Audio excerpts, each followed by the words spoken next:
Kung ikaw ay mag-apply pa lang ng marriage visa or family reunion visa, welcome to my channel. Because sa channel na to, I'm going to help you how you will apply for your marriage visa, family reunion visa, from learning German language hanggang sa makakuha ka ng visa, and also living your life in Germany.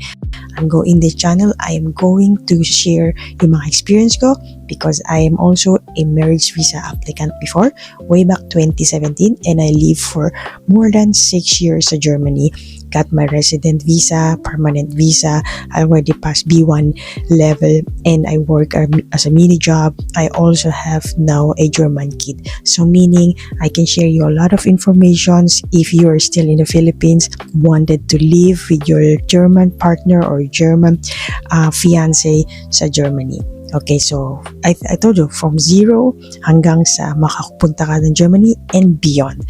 What I mean beyond is like if ano yung gagawin mo kapag nasa Germany ka na, paano mo ma-report yung marriage mo kapag kakakasal mo pa lang sa Germany, paano mo i-register yung anak mo sa City Hall and so on and so forth. So lahat talaga ng mga related dyan, I'm going to share with you dahil alam ko na from the beginning, sobrang overwhelmed ka sa mga informations, sobrang overwhelmed ka sa mga nakipabasa mo, na-share sa mga groups and so on and so forth. So that's why I created this channel just for you.